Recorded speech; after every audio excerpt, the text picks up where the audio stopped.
एक घने जंगल में टूनी चिड़िया अपनी सासू माँ पिंकी चिड़िया के साथ रहती थी। उसका शौहर बंटी कबूतर शहर से बाहर किसी मार्केट में काम करता था, इसलिए वो घर से हमेशा बाहर ही रहता था और कभी कभी ही टूनी चिड़िया से मिलने आया करता था। शुरू में टूनी चिड़िया की सास पिंकी चिड़िया उसके साथ बहुत अच्छे तरीके से पेश आती थी, लेकिन जो वक्त गुजरता गया पिंकी चिड़िया उस पर बहुत ही जुल्म करने लग गई। एक दिन जब टूनी चिड़िया खाना पका रही थी तो पीछे से उसकी सास पिंकी चिड़िया आई और उससे कहने लगी, अरे कलमोही, मैंने तुझे कहा था जल्दी खाना बनाया कर, पर तू खाना क्यों नहीं बनाती? लगता है तू किचन में जाके सो जाती है। तुझे जरा शर्म नहीं आती कि तेरी सास भूख से तड़प रही है और तू यहाँ अपनी मस्तियों में लगी बैठी है। जाके खाना बना। नहीं सासू माँ, मैं तो आपके लिए खाना ही बना रही थी। खाना बनाने में देर तो लग जाती है माँ जी। आपने मुझे इतने खाने बनाने को दिए हैं तो मुझे टाइम तो लगेगा ना। ये सुनकर उसकी सासू माँ आग बगोला हो गई और उससे कहने लगी, अरे कलमोही, मेरे सामने बकवास करती है। मैंने तुझे कहा है जल्दी से खाना बना। आइंदा मेरे आगे जबान चलाई तो तेरी जबान काट के कुत्तों के आगे फेंक दूंगी। टूनी चिड़िया बेचारी बहुत ही बेबस थी, आखिर क्या करती। खैर वो खाना बनाने लग गई। इसी तरह उसकी सासू माँ रोजाना उस पर बहुत ही जुल्म करती, लेकिन टूनी चिड़िया बेचारी कुछ भी ना कह पाती। बंटी कबूतर जब भी उसे फोन करता तो वो उसे कुछ ना बता सकती। एक बार बंटी कबूतर ने उसे फोन किया और उसे पूछा, टूनी चिड़िया, तुम मुझे ये बताओ कि माँ तुम्हारे साथ कैसी रहती हैं? क्या वो तुम पे गुस्सा तो नहीं करती? टूनी चिड़िया बेचारी उसे क्या बताती। वो तो अपनी सासू माँ से इतनी डरी हुई थी कि उसे कुछ बता ही ना पाई और कहने लगी, नहीं बंटी जी, माँ जी तो मुझे अपनी बेटियों की तरह रखती हैं। इसी तरह जब भी बंटी कबूतर का फोन आता तो वो उसे कभी भी सच ना बताती, क्योंकि वो अपनी सास पिंकी चिड़िया से बहुत डरती थी। एक दिन टूनी चिड़िया काम खत्म करके थोड़ी देर आराम करने के लिए अपने कमरे में जैसे ही लेटी तभी उसकी सासू माँ पिंकी चिड़िया वहाँ आ गई। पिंकी चिड़िया उससे कहने लगी, अरे कलमोही, मैं जब भी तुझे कोई काम कहती हूँ तू झट से जाके सो जाती है। तुझे जरा शर्म नहीं आती कि घर में बूढ़ी सास है, उसे भी भूख लग सकती है। ना जाने कब से मेरा गला सूखा बैठा है, लेकिन तुझे इतनी सी भी परवाह नहीं कि सास को 2 घुट पानी ही पिला दे। ये सुनकर टूनी चिड़िया ने कहा, नहीं माँ जी, मैं तो सारा काम करके ही आराम करने आई थी।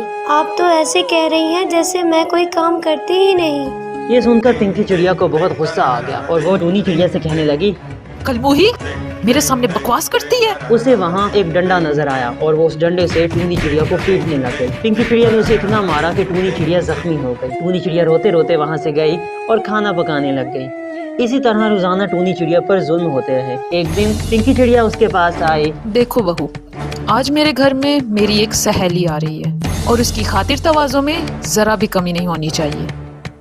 अलग अलग पकवान बनाना, और अगर कोई भी खराबी हुई तो देख मैं तुझे कैसे सबक सिखाती हूँ। बेचारी टूनी चिड़िया ने सारा दिन मेहनत करके उसके लिए खाना बनाया, लेकिन जब उसकी सास की सहेली वहाँ खाना खाने के लिए आई तो उसने खाना खाकर कहा, क्या पिंकी चिड़िया, तू तो कहती थी तेरी बहू बड़े लजीज खाने बनाती है। देख आज कैसा खाना बनाया उसने, कोई जायका नहीं, बद जायका। पिंकी चिड़िया को बहुत गुस्सा आया। उसकी सहेली जब चली गई तो उसने टूनी चिड़िया को फिर से डंडों से पीटा। टूनी चिड़िया बहुत रोई, लेकिन बेचारी क्या करती। इसी तरह कुछ दिन गुजर गए। एक दिन टूनी चिड़िया के यहाँ उसकी सहेली मिट्टी चिड़िया मिलने के लिए आई। वो उससे पूछने लगी, तूने मुझे ये तो बता, तुम खुश हो ना? ऐसा सच्ची तो है ना कि मेरे साथ तो बहुत बुरी थी। फिर मैं अपने नए घर चली गई और कुमारी के साथ आकर यहाँ काटी। टूनी चिड़िया भी यही बात कर रही थी, तभी उसकी सास पिंकी चिड़िया वहाँ आ गई और उसे गुस्से वाली नज़रों से देखने लगी। टूनी चिड़िया बेचारी क्या करती, उसकी सास उसके पास ही खड़ी थी। वो उसे नहीं बता सकती थी कि मेरी सास मुझे डंडों से इस तरह मारती है। वो बेचारी कुछ ना कर पाई और कहने लगी, नहीं यार, माँ जी तो मुझे अपनी बेटियों की तरह रखती हैं। उसकी सासू माँ बहुत खुश हो गई, हंसने लगी और फिर उससे कहने लगी, हाँ तो मिट्टी, ये देखो मैंने अपनी बहू को कितने नाज से रखा हुआ है। सारा दिन सोई पड़ी रहती है, चाहे 10-10 बजे तक सोए, मैं ऐसे कुछ भी नहीं कहती। इसे तो मैंने अपनी बेटियों की तरह बना के रखा हुआ है। बेचारी टूनी चिड़िया कुछ न कर पाई। फिर वो दोनों जब कमरे में गए तो टूनी चिड़िया उसे बातें करते करते अचानक रो पड़ी। मिट्टी चिड़िया ने उसे पूछा, तूने बहन ठाती बताओ तुम्हारे साथ क्या हुआ?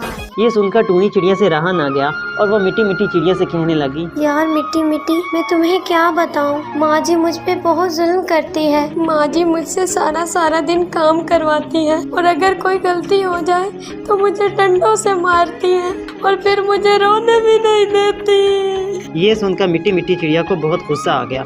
उसने कहा, तो फिक्र न कर टोनी, अभी मैं पुलिस वाले अंकल को ले आती हूँ। आकर साथ हमारे खाना। ये कहकर मीठी मीठी चिड़िया गई और पुलिस वाले को वहाँ लेकर आ गई। पुलिस वाले को उसने बताया कि टूनी चिड़िया की सासू माँ उस पर बहुत जुल्म करती है। पिंकी चिड़िया बहुत डर गई। उसने कहा कि अगर पुलिस मुझे पकड़ के ले गई तो मेरी क्या इज्जत रह जाएगी अपनी सहेलियों के सामने। टूनी चिड़िया को अपनी सास पिंकी चिड़िया पर बहुत रहम आ गया और उसने पुलिस वाले को कहा, नहीं पुलिस वाले अंकल, माँ जी तो मुझसे बहुत प्यार करती हैं, वो मुझे नहीं मारती हैं, मैं अपनी FIR वापस लेती हूँ।